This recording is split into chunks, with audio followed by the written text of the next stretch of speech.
On this episode of Veterans Health Watch, we'll learn about the VA's unique sports program that enables veterans of all ages and abilities to compete with their peers. We'll also learn how the VA is working with the community to give homeless veterans a place to call their own. Please join us.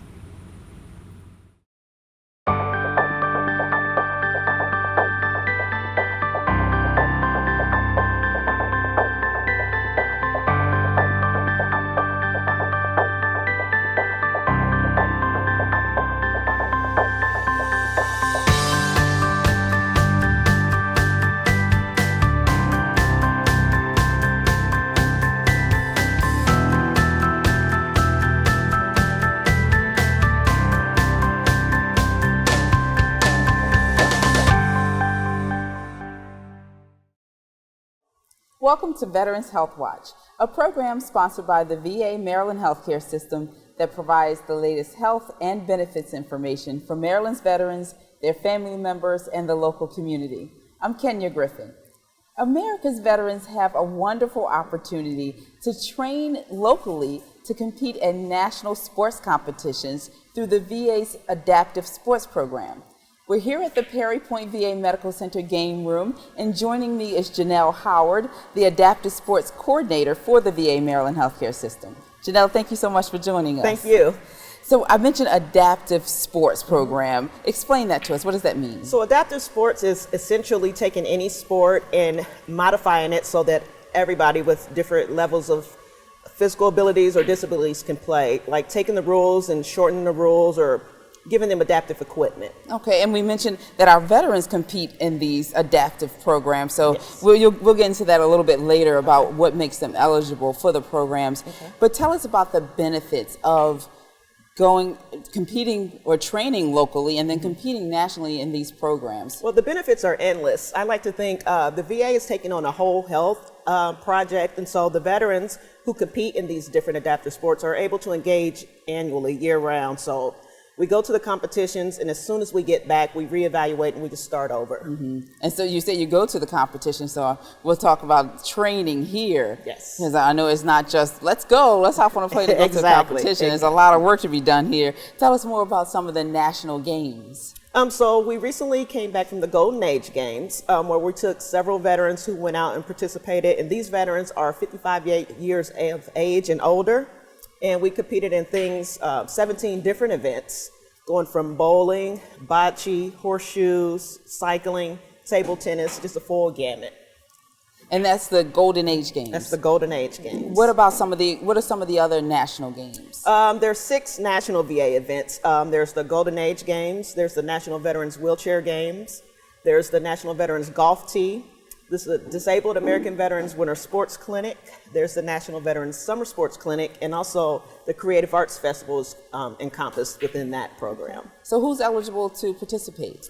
Every veteran who's enrolled in the VA healthcare is eligible to come and participate in any of those events, but each one of the events has special criteria.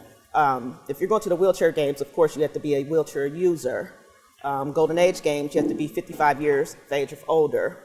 Summer Sports Clinic, you need to be injured within within 6 years. Okay. So you have to be within 6 years of your injury. Mm-hmm. Summer Sports Clinic, also you need to have a diagnosis of PTSD, TBI. But the VA has made something for all veterans to be able to participate. Yeah. Janelle, for those veterans who are dealing with a physical disability, or you mentioned PTSD, even mm-hmm. mental health issues, how are these sports adapted to help them succeed and actually compete? Okay, that's a great question. I like to individualize the plan. So if it's someone, for instance, with a spinal cord injury who may want to get back into cycling, it starts with education. It's showing them the different equipment. It's actually getting them on the piece of equipment and just setting the goals short, and then helping them reach that long-term goal. And they may not be able to do it this year, but eventually. Okay. I invite them to go and watch other veterans compete. And so the games is also a big social system that veterans can come and they can talk. It's peer support. So it's just a great opportunity. And you mentioned when you come here, that they use some of the equipment. I assume it's the same equipment they would use when they get to the games? Yes, that's also what we do at the games. We come back home and we actually try to mimic. We have a great support system here. And I had other people involved who's helped me build some of the equipment, because some of this equipment isn't manufactured as it's adapted. And then we have funding and people donate. And so we've got a great support system, and we have everything that we use at the games here on the campus. So what about that veteran who hasn't been physically active in a while? They have whatever aging issues, physical disabilities. They're a little unsure about starting again. How do you work with that person? Well, since it's a team approach, sometimes I may involve another therapist. We had a therapist down at the Loch Raven facility, Sharon Taylor Johnson, who's a kinesiotherapist. And a lot of the veterans that participate have come through her program. So they're working on their fitness with her. And then she refers them to myself. Okay, so they get a lot of guidance along the way. You're not just kind of thrown into this thing. That's exactly right. And what are there any costs associated with participating in these games? We talked about traveling the country. Well, here with the VA, with the Maryland team, if you're a first-time participant, which we call a novice, we take care of the costs for the first year, and then after that, there's a tier based on your years of participation. Okay. So if we wanted to learn more about the program, how can someone get started? You can get started by contacting myself. I'm here at the VA at Perry Point. The number is 410-642-2411, extension 2917. Or you can go on to the VA's website. There's a blog. It's va.adaptivesports.com or .org. I'm not 100% sure. Okay. And let's talk just a little bit. We're going to go to a break soon. But what are some of the things you do here to get the veterans prepared to compete? Well, here actually I evaluate all the veterans who want to compete, and I get them engaged in the fitness program. So we try to take care of the whole veteran. So we get them engaged in fitness, and then we actually practice 2 times a week for 4 hours, and then I give them programs to go home with. I help them get their equipment, and I keep them engaged in local programming too, as well as to go out into the community. Great. Well, like I said, we're going to take a short break, but when we return, we'll learn more about the Golden Age Games and meet some of the veterans who competed. So please stay tuned.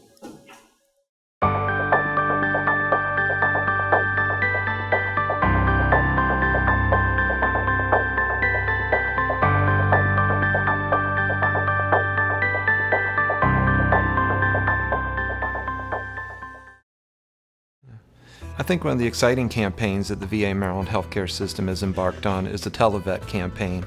As a veteran myself, I'm really more interested in what a fellow veteran's perspective on their healthcare service is going to be. So I would really encourage all of our veterans who have been to a VA Maryland healthcare facility to tell fellow veterans about their experience. I wish someone would have told me about the VA healthcare years ago.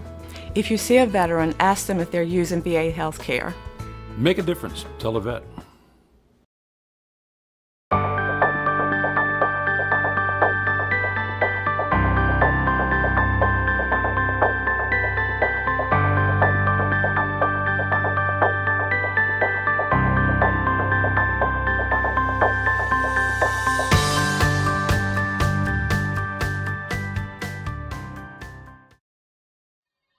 Welcome back to Veterans Health Watch. I've been talking with Janelle Howard, the Adaptive Sports Program Coordinator for the VA Maryland Healthcare System.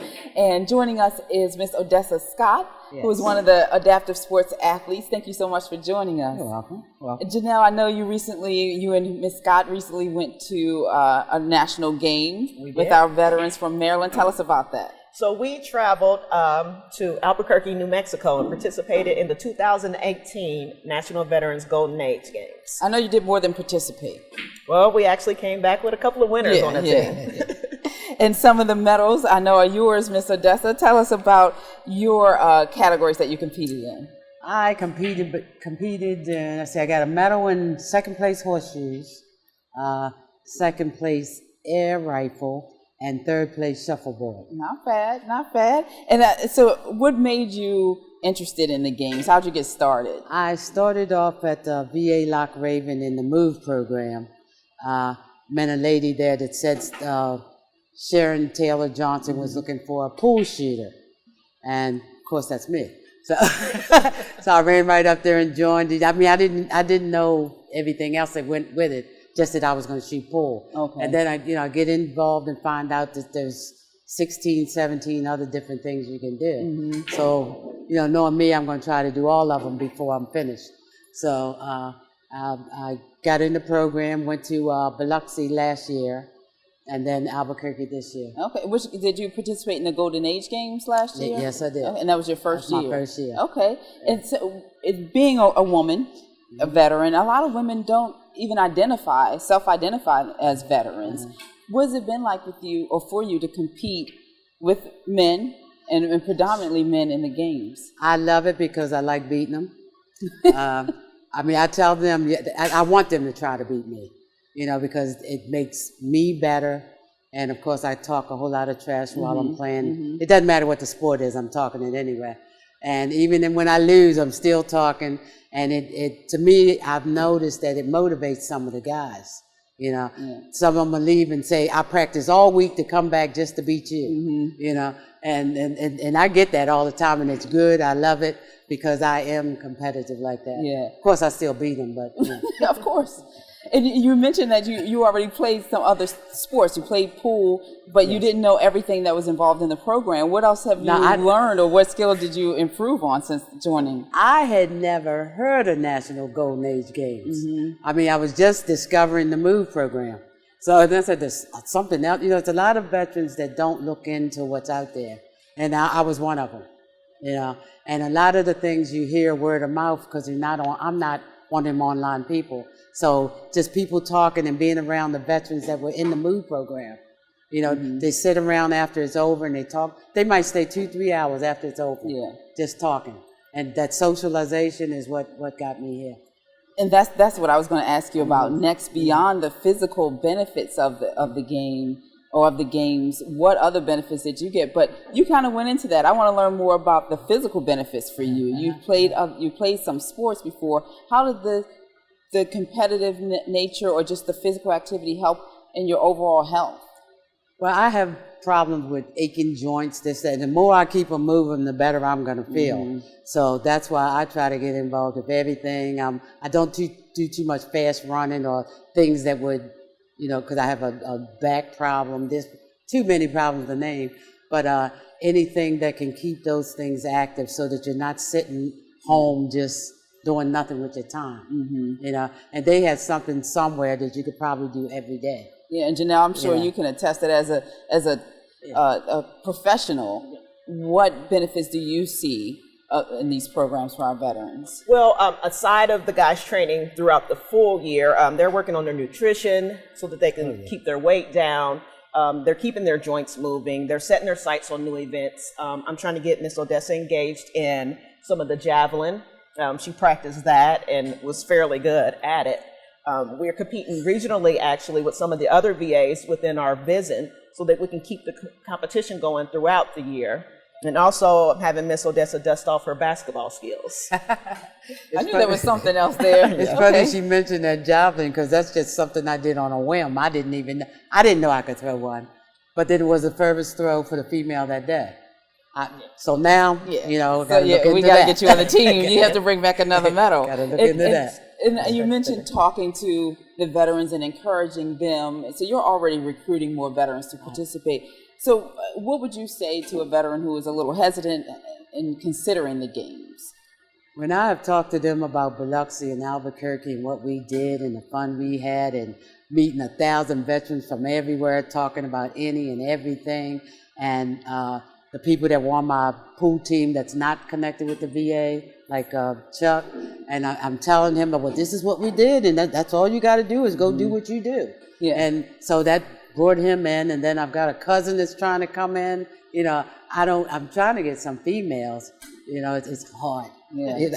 So for our women veterans, there's a place for you in the VA. And I want them to know if they're over 65, come on and get in so I can beat them up in Alaska. All right. She's getting ready for Alaska already. I'm ready. I want to thank you both for joining us and telling us about this program and for representing Maryland well. We're looking forward to next year. Is there anything else you would like to share about the adaptive sports program? Like Ms. Odessa was saying, it's for everyone, and we encourage you, no matter what your disability is or your abilities, you're welcome to come and join our team, and not just the Golden Age Games, but also for wellness. You can come here through me, get with some of the other veterans, like she was saying, word of mouth. go on the VA's website, Facebook page, and we would love to have you. That's great. Thank you again so much. Go VA Maryland. Yeah. All right, we're going to take another break, but when we return, we'll learn about what the VA is doing to help our homeless veterans. So please join us.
There are numerous benefits for a veteran to enroll in the VA Maryland healthcare system. Number one, they get excellent health care. There's a great pharmaceutical service.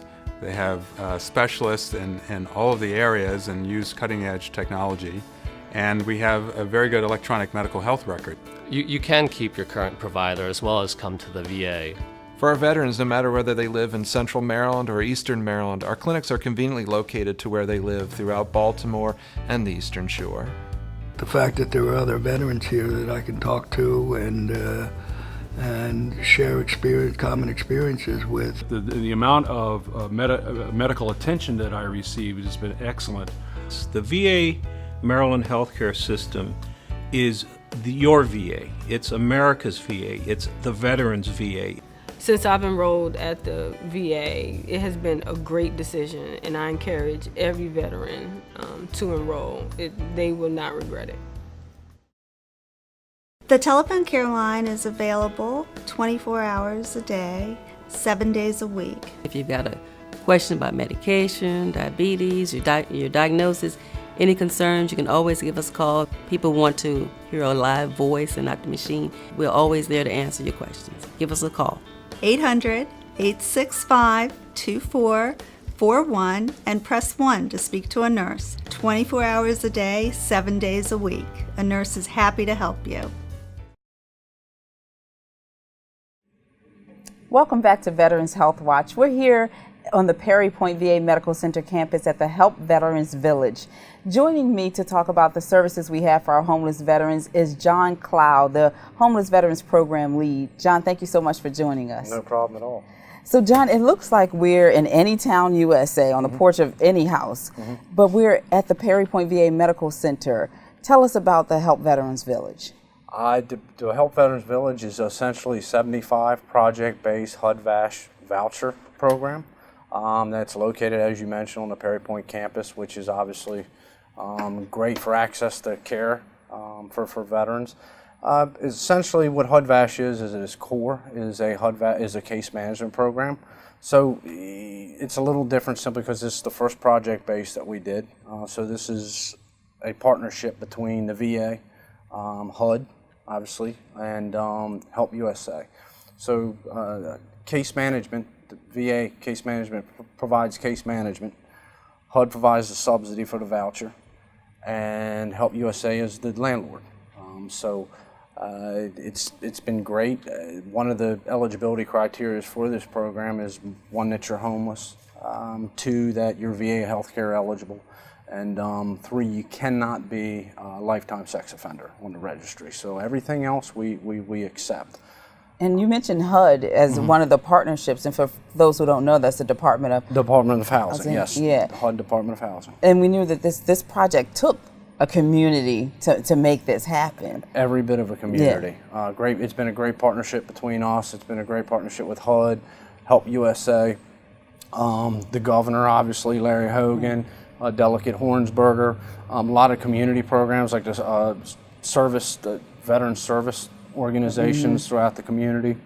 So it's taken an entire community. It's been 10 years in the making. We're really glad that it's here for it's sure. taken a village to create this village. It's taken a village. For people to understand, VA uses a different definition when we talk about homelessness. It's not just you don't have shelter. Give us a little better understanding of homelessness in that perspective. So homelessness, at its definition, is veterans who are homeless or in danger of losing their housing or have a documented history of either being street homeless, living in and out of shelters, in and out of grant and per diem programs, and have really struggled over the years to be able to maintain any significant time housed, stably housed, with a legal lease or just being able to successfully live independently in the community. Okay.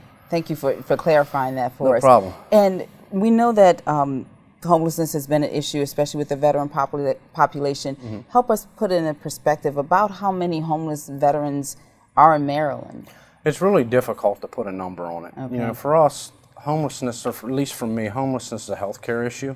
A lot like heart disease or mental illness or substance abuse. It's a healthcare issue, so it's ongoing. So as soon as we house one veteran, another veteran becomes homeless. Okay. So to put an exact number, because I get that quite a bit, folks ask me, well, how many veterans are in the state of Maryland, or how many homeless veterans in the state of Maryland, how many homeless veterans are in this county? I can say this from a numbers perspective, the VA's investment in this. I started in the VA 14 years ago. I think there was 2, 3, maybe 4 homeless workers, social workers in the VA system. Now there's over 80. Yeah. I know that we've partnered a lot more now. Used to be just we were working with folks within the VA internally. Yeah. Recently, there's just been so much support and so much work done with community partners. We rely a lot, the VA as a healthcare system, rely a lot on community partners to be able to house veterans. So I think when you're looking at a numbers standpoint, when the VA did the Ending Veteran Homelessness initiative that you hear a lot about in the news and stuff, I think instead of numerically the way to focus on it, what nationally we're trying to do is develop a process for veterans to get off the street whenever they choose to. So if a veteran decides today that they want to get off the street, they can walk into any VA medical center, get into the homeless programs, have a housing assessment done, get a housing plan, and be housed in and around 90 days. So that is what the definition of ending veteran homeless is, that we have that process, not necessarily a numeric number. Gotcha. There's not going to be a day, where anybody's going to be able to walk around any city street anywhere and not be able to numerically see at least one homeless veteran somewhere. Instead, it's a process that whatever veteran, whatever number, they can get off the streets whenever they need to. And then for those veterans here on this beautiful campus, it's more than just having a home or just having a shelter. Tell us why it's so important to have these houses right here on this campus of the medical center. Well, obviously the first important thing is it's so close, access to care. We talk about that a lot in the VA. The medical services are right there. I mean, the hospital's right there. They can literally walk out of their door, walk over 5 minutes later, be at whatever appointment they may need to be at. It's also, this is a HUD-VASH program. So part of the prerequisite of being in the program is that a veteran has to be engaged in case management. So the HUD-VASH program provides LCSWC social workers that provide psychotherapy, case management. Yeah, if you could explain case management, what does that mean to a veteran? What does that look like? So what it looks like is LCSWC social level worker. LCSWC? LCS, licensed clinical social worker. Sorry, licensed clinical social worker will do home visits with the veteran. So they actually come into the home at least once a month. Now, some of our veterans may need more than that. Sometimes it's once a week, maybe it's twice a week. Maybe as they're in the program and they're progressing through the program, maybe it's up to once every other month. So part of the prerequisite, as I said, for being in the HUD-VASH program is that you accept case management. We also have addiction therapists to treat veterans who may have addiction issues. We also, within the HUD-VASH program, have occupational therapists. Some of our veterans here in their homes, they're not as nimble as they used to be, and they may need some assessment, may need some functional assessments done, and maybe we need to make some modifications to their home, maybe putting rails in their bathtubs or maybe mats down in their tubs. So an occupational therapist works with that veteran to get an assessment to determine what this veteran needs to do to make their apartment a safe, independent living setting. So we don't want to just obtain housing here. we want to maintain housing. Yeah, absolutely. So that's the most difficult piece, actually. So that's what the benefit, I think, overall of the HUD-VASH program in these particular projects are for these veterans. And it's like you said, it's not just about providing the housing, but they're human beings. Our veterans are human beings, and they have needs just like everyone else, and helping them sustain that housing. Absolutely. I mean, difficult thing is finding a house, but I think the more difficult thing is sustaining housing. How's this going to be successful? Yeah. How are we going to prevent this veteran from ending up back on the streets and homelessness? What happened to this veteran to put them out in the streets in the first place? How do we take care of that? And this is just one location and one of your tools for helping it to address homelessness. Tell us more about what are your other tools or opportunities for veterans to find housing. Absolutely. So we have our healthcare for homeless outreach programs. So that is what I call more of our entry programs, our entry point to our program. So Healthcare for Homeless Services Veterans Program assists veterans actually do street outreach. The healthcare homeless program is designed to go out to the community, find veterans, attach them to services, and get them on their road to being permanently housed. We also have, within the HHV program, we have temporary case management programs. So if they bring them in off the streets, they're going to need case management to get things together, get documents, things that they may need to be successful getting into permanent housing. We also have our Community Resource and Referral Center. So this is a drop-in center. This center is designed basically, it's at 209 West Fayette Street, second floor of the annex. It looks a lot like just like any urgent care setting. Veteran can walk in off the streets at any time, decide they want assistance with housing, walk up, get immediate housing assessments done, get immediate access to a psychologist if they need to, get immediate access to a nurse practitioner who can prescribe medications if they need to be restarted on medications, maybe they need new medications. They can also receive daily lunches from 11 to 1 at the Community Resource and Referral Center. And what they do, they also do a lot of outreach themselves, the Community Resource and Referral Center. And one of the is what it says too. One of the biggest components to it is that they provide referrals to community resources. And we actually have community resources from out in the community outside the VA that come to the Community Resource and Referral Center and are on station there that veterans can access. But John, you've given us a lot of great information to make sure our veterans and those in the community, people who know or they see homeless veterans, they want to help too. Sure. So we're going to wrap up the show in a second, but tell us, how can folks in the community help veterans access some of these services? Well, if the veteran himself is already engaged here in treatment and has a social worker or a doctor or a psychologist or whatever the case may be, and they're already eligible and they're already plugged in, they can ask their healthcare provider to make a referral.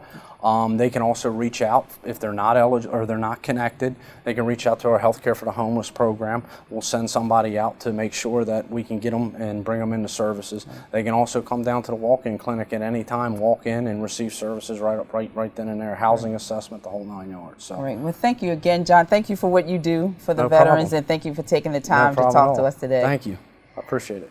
That wraps up today's show. If you have suggestions about future topics or questions about today's topic, please give us a call. You can also visit our Facebook or our webpage. We'd love to hear from you. And remember, if you are a veteran or you know a veteran who is not using the VA Maryland healthcare system, please connect with us. We're here to serve you. We look forward to seeing you. We'll talk to you next time.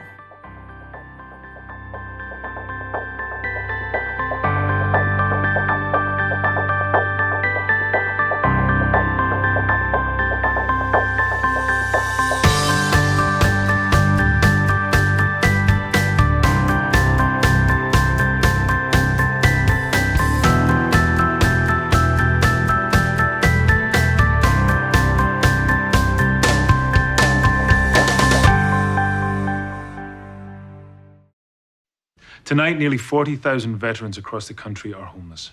These men and women have pledged to serve our nation, and now we must serve them. Landlords across the country have helped make significant progress in reducing veteran homelessness by making housing available, but there is more that we can do to bring our veterans home. Visit www.va.gov/homeless to see how you can get involved. And if you are a veteran and you are experiencing homelessness, please call 877-4-AID-VET. Thank you.